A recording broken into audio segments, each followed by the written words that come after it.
आज इस मंच से मुझे कहने में बहुत दुख हो रहा है कि भारत देश में कैसे कैसे दुराचारी, अधर्मी, नीच, कुलांगार पैदा हो गए जो कि हमारे रामायण पे, हमारे गीता पे, हमारे धर्म ग्रंथ पे उंगली उठाने के लिए खड़े हुए हैं। श्रीमद् भगवद गीता में लिखा है, तस्मात् शास्त्रम प्रमाणम ते कार्याकार्य व्यवस्थितो। शास्त्र ही हमारा प्रमाण है कि हमें करना क्या है और क्या नहीं करना है। जिस देश का शास्त्र चला जाएगा, जिस देश में कोई धर्म शास्त्र नहीं है, जो शास्त्र संस्कृति का सृजन करता हो, भाईचारे की भाषा को बताता हो, संबंधों की पुष्टि करता हो, एक दूसरे को जोड़ता हो, वह देश संस्कृति से हीन हो जाता है। वहां पे कोई संस्कार नहीं रहते।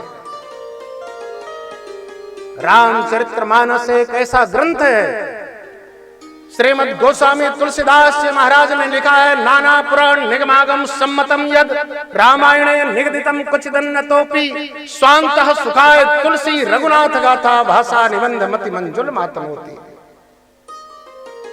भारत देश में रामचरितमानस गीता एक ऐसे ग्रंथ है जो हर प्राणी के लिए एक न एक उद्देश्य और शांति का महामंत्र बताते हैं।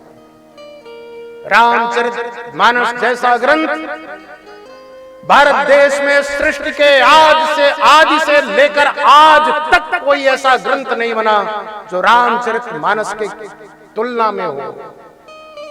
वेद की भाषा, पुराणों की भाषा, शास्त्रों की भाषा, दर्शनों की भाषा रामचरितमानस में सरलीकरण करके पूज्य गोस्वामी जी महाराज ने सारे समाज के सामने प्रस्तुत किया है।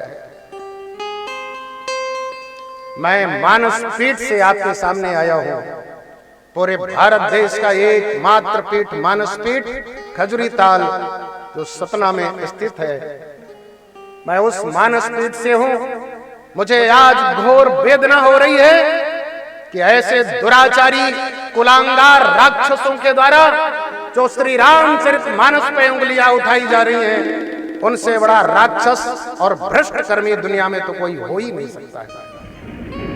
रामचरितमानस एक ऐसा ग्रंथ है, कोई जातिवाद का पुष्टि नहीं करता, निवेदन करो, कोई धर्म का पुष्टि नहीं करता, मात्र सामाजिक संस्कृति का निर्माण करता है, रिश्तों का निर्माण करता है, भाईचारे का निर्माण करता है, राम के आदर्श का उद्घोष करता है। भगवान श्री राम के चरित्र को अपने आप में स्वीकार करने वाला व्यक्ति राम जैसा हो जाएगा, ये रामायण सिखाती है। लोग अपने आपस में उंगलियां उठाते हैं, इसीलिए पहले के काल में, आज के 100 साल पहले तक या हमारे वेद पुराण हर व्यक्ति को धर्म शास्त्र पढ़ने के लिए मना करते थे कि धर्म शास्त्र तुम्हें नहीं पढ़ना है। क्यों नहीं पढ़ना है? क्योंकि धर्म शास्त्रों का अर्थ कोई जानकार, कोई परंपरा से पढ़ा हुआ व्यक्ति ही उसे जानेगा, दूसरा नहीं जानेगा। रामायण की चौपाइयों पर तर्क करना, रामायण की चौपाइयों का अर्थ का अनर्थ करना, इससे बड़ी दूषित बुद्धि, दुराचारात्मा, इससे ज्यादा भ्रष्टमति वाला व्यक्ति कौन हो सकता है? भगवान शंकर ने कहा है कि मां नहीं मात पिता नहीं देवा, साधु सन करवा वही सेवा, जिनके यह आचरण भवानी, ते जानो निश्चर सब प्राणी। जो माँ को नहीं मानता, पिता को नहीं मानता, गुरु को नहीं मानता, देवता को नहीं मानता, आचार्य को नहीं मानता, धर्म ग्रंथ को नहीं मानता, वही दुनिया का सबसे बड़ा राक्षस है। और ये ऐसे राक्षस हैं जो धर्म ग्रंथों पे उंगली उठाते हैं। इनसे बड़ा दुराचारी कोई नहीं हो सकता है। अरे तर्क करने के पहले, किसी शब्दों को बोलने के पहले, किसी शब्द का अर्थ निकालने के पहले उसके संदर्भ को देखो कि संदर्भ क्या है, किस प्रकरण में ये बात कही गई है और किसने कहा है। सबसे ज्यादा प्रचलन में ला करके आज मुझे अभी बच्चों ने दिखाया, उस डेविड में चल रही चर्चा को यूट्यूब में दिखाया, ढोल गमार शूद्र पशु नारी सकल ताड़ना के अधिकारी, इस पर चर्चा हो रही है। ताड़ना का अर्थ निवेदन करूं, मारना मृत्यु दंड नहीं होता है। ताड़ना का अर्थ होता है संरक्षण में रखना। जिस प्रकार से 5 वर्ष के बच्चे को मां ताड़ना देती है, पिता ताड़ना देता है, बस उतने ही ताड़ना का तात्पर्य है, इसके अलावा कोई ताड़ना का नहीं है। कोई भी माता पिता अपने बच्चे को ताड़ता नहीं है। ढोल गमार शूद्र पशु नारी शूद्र से शूद्र जाति का नहीं है। निवेदन करो, हमारे यहाँ जातियों का निर्माण पहले नहीं, हमारे यहाँ ब्राह्मण क्षत्रिय वैश्य शूद्र वर्णों का सृजन हुआ था। हमारे देश में हमारी संस्कृति, हमारी राष्ट्रीयता अतिथि देवो भव, मातृ देवो भव, आचार्य देवो भव, सर्वे भवन्तु सुखिनः, सर्वे सन्तु निरामयाः, सर्वे भद्राणि पश्यन्तु मा कश्चित् दुर्भाग् भवेत्। सबसे पहले शब्द बोलने के पहले विचार तो करो।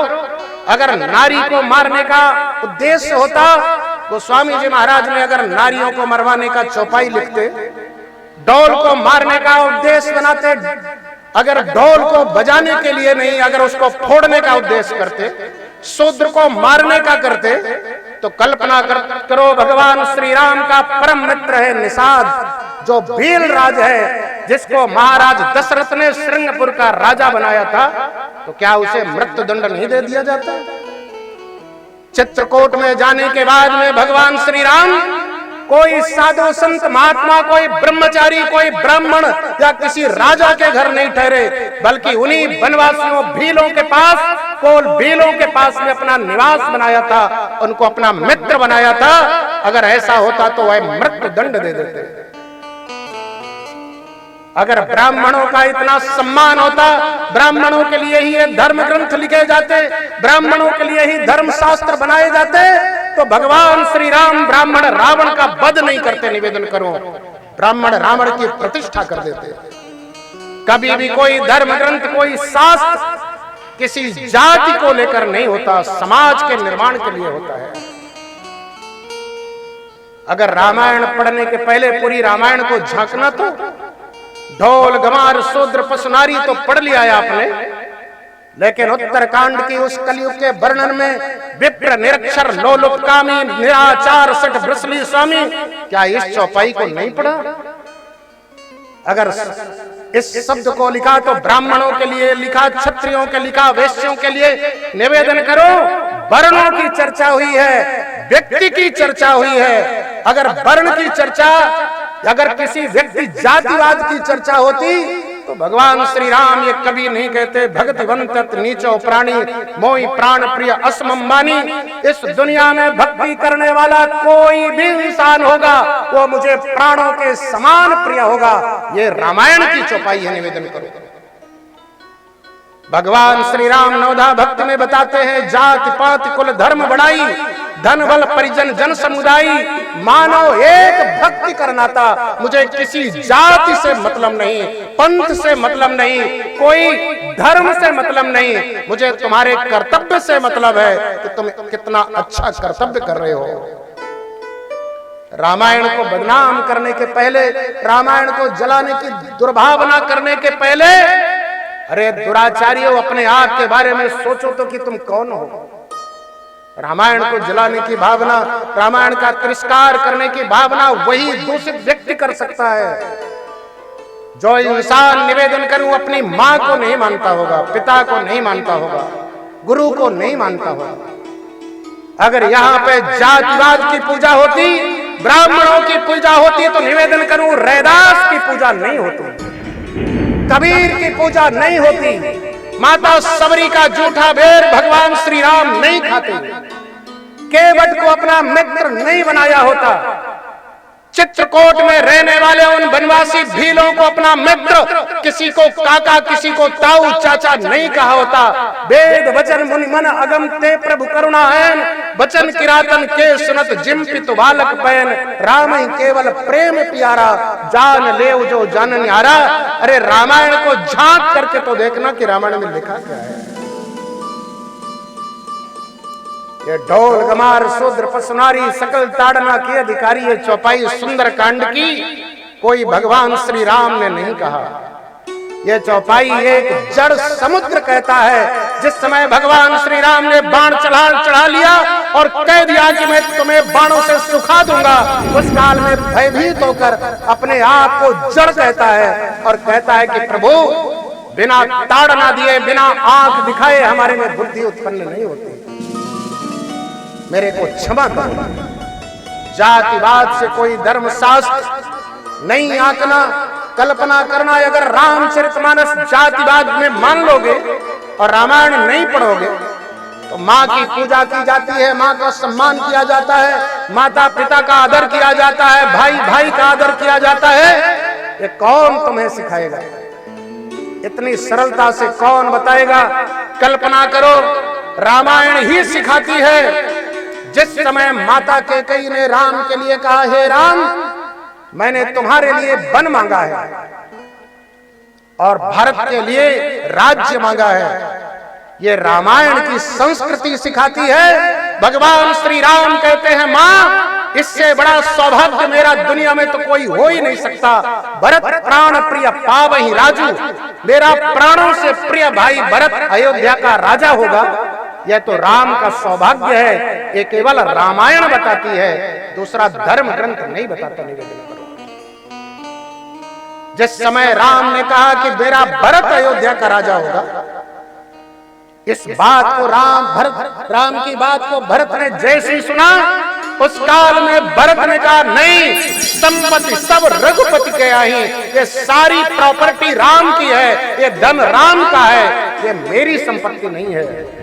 जहां बहुत बड़ी दीवार खड़ी होनी थी, जहां बहुत बड़ा महाभारत का युद्ध होना था, जहां अयोध्या की धरती रक्त से रंजित होनी थी, वहां कुछ नहीं हुआ, वहां राम की मर्यादा स्थापित हुई। ये रामायण सिखाती है। वहीं महाभारत को उठाकर देखना, महाभारत का धर्म ग्रंथ कहता है, अरे जिस समय भगवान श्री कृष्ण शांति दूत बनकर आए और दुर्योधन से कहने लगे कि आधा राज्य पांडवों को दे दो, दुर्योधन ने कहा नहीं, कहा 5 गांव दे दो, कहा नहीं, शोच्याग्रम न दास्यामि युद्धेन विना केशो, मैं सुई की नोक के बराबर भी जमीन नहीं दूंगा। और हुआ क्या? महाभारत का युद्ध हो गया, लाखों वीरों की कुर्बानी हो गई, कुरुक्षेत्र की धरती रक्त की नदियां बह गई। निवेदन करो, लेकिन रामायण सिखाती है कि मित्र से मित्र का व्यवहार। रामायण का राम अपने शत्रु का भी कल्याण चाहता है, शत्रु का भी अहित मत चाहो। ये दुनिया में अगर कोई सिखा सकता है तो रामचरितमानस से ही सीख मिलती है। रिपुसन करे ओ बत कही सोई काज हमार तासुहित होई, ये रामायण की चौपाई कहती है कि हे अंगद, रावण से जाकर तुम वही बात करना जिससे रावण का हित हो। रावण हमारा शत्रु नहीं है, हमारा मित्र है। हमें रावण से दुश्मनी नहीं है, रावण के दुष्कर्मों से हमें दुश्मनी है। रावण के दुष्कर्मों को हटा करके उसे भी संस्कृति में लाना है, ये प्रयास करना। ये राम का रामत्व। और निवेदन करूं, राम की संस्कृति मात्र रामचरितमानस ही बताती है, दुनिया का कोई ग्रंथ नहीं बताता। इसलिए रामायण को पढ़ो। आज के 20 साल 25 साल पहले याद करो, जब तुम्हारे घरों में मोबाइल नहीं होते थे, नेट नहीं होते थे, गूगल फेसबुक इंस्टाग्राम नहीं चलते थे, उस काल में तुम्हारे घरों में शाम को रामायण पढ़ी जाती थी। एक कोई व्यक्ति, एक कोई बेटा, एक कोई दादा दादी पढ़ते थे और पूरे घर के लोग रामायण को, रामचरितमानस को पढ़ करके सुनते थे। इसलिए हर व्यक्ति में उदाहरण होता था, एक मिसाल कायम होती थी। गांव की माताओं को भी रामायण की चौपाइयां याद आती थी और उदाहरण देते थे। भाई भाई में इतना विवाद नहीं होता था, पति पत्नी में इतना विवाद नहीं होता था, इतने तलाक नहीं होते थे, लोग इतने बीमार नहीं होते थे, बच्चों में इतने चश्मे नहीं लगते थे, भाई भाई का इतना मर्डर नहीं करता था, भाई भाई की जमीनें इतनी नहीं हड़पता था। ऐसा क्यों हुआ? क्योंकि हमारी संस्कृति हमसे दूर होती जा रही है। रामायण पढ़ना हम भूल गए हैं। आज 5 वर्ष के बच्चे से लेकर 90 वर्ष की आयु तक हर व्यक्ति, हर शख्स मोबाइल चलाता है। क्या गूगल से तुम्हारी संस्कृति पता चलेगी? क्या तुम्हारे पूर्वजों की परंपरा, तुम्हारी रीत रिवाज, कुल देवी और कुल देवताओं का पूजा का ज्ञान क्या तुम्हारे गूगल से मिलेगा? क्या तुम्हारे फेसबुक इंस्टाग्राम में मिलेगा?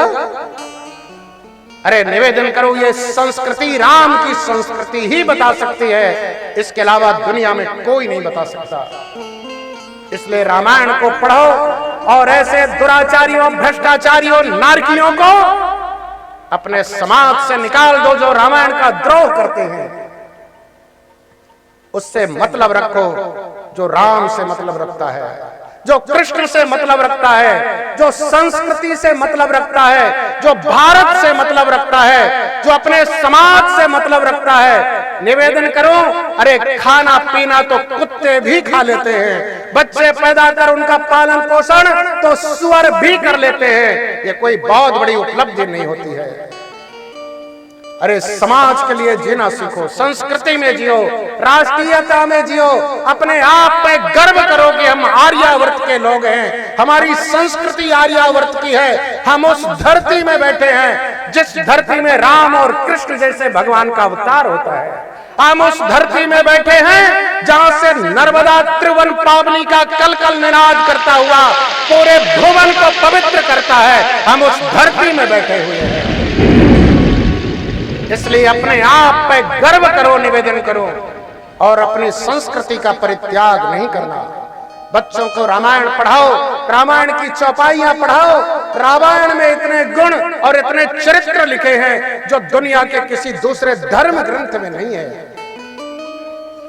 बंदाओं गुरुपद पदुम परागा सुरुच सुवास सरस अनुरागा, ये रामायण की संस्कृति वैदिक शास्त्र से रामचरितमानस का शुभारंभ गोस्वामी तुलसीदास जी महाराज ने किया है।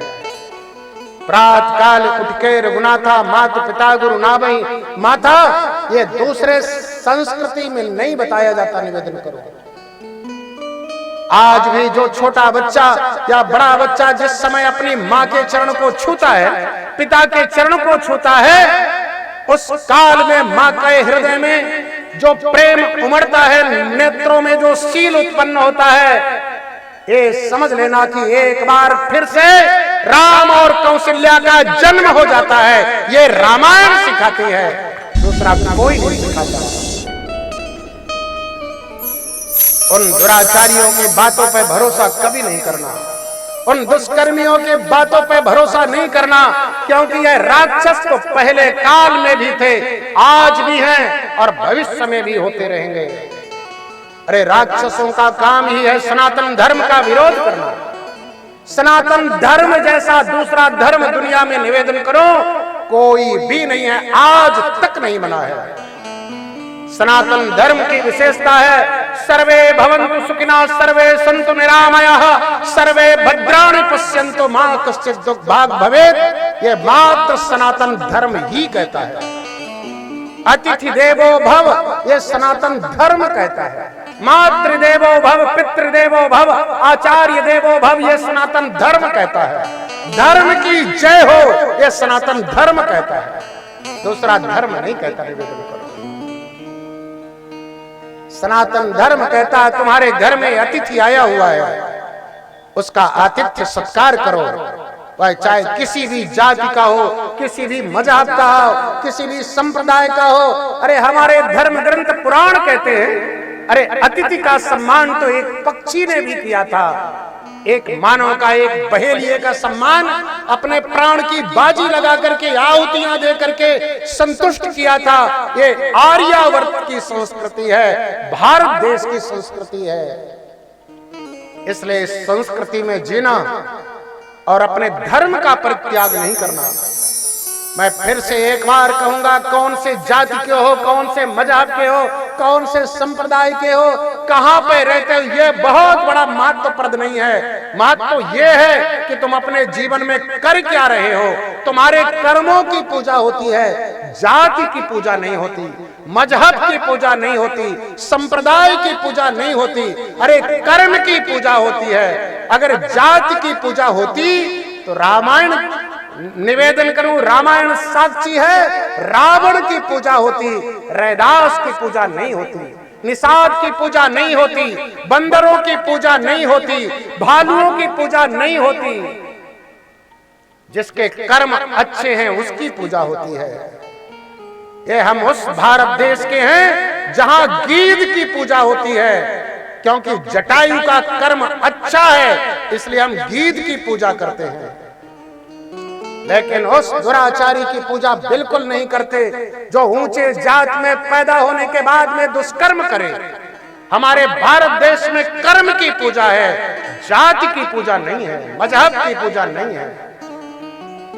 इसलिए अच्छे कर्म करो, रामायण की चौपाइयां पढ़ो, और जहां पे संदेह हो किसी जानकार व्यक्ति से जाके पूछना कि इस चौपाई का मतलब क्या है। अपने से अर्थ नहीं निकालना। रामायण क्या, दुनिया का कोई भी धर्म ग्रंथ जातिवाद के आधार से, मजहबवाद के आधार से नहीं लिखा गया। निवेदन करो, सनातन धर्म का हर ग्रंथ मात्र मानव मात्र के लिए है, इसलिए मानव को संदेश देता है, संस्कृति में रहने की सीख देता है। ये रामायण से बहुत बड़ी सीख मिलती है। इसलिए रामायण पढ़ो और पढ़ाओ, और जो दुष्कर्मी इसका परित्याग कर रहे हैं ऐसे लोगों का तुम खुद परित्याग कर दो, क्योंकि हमारे काबिल नहीं है, वो हमारे लायक नहीं है।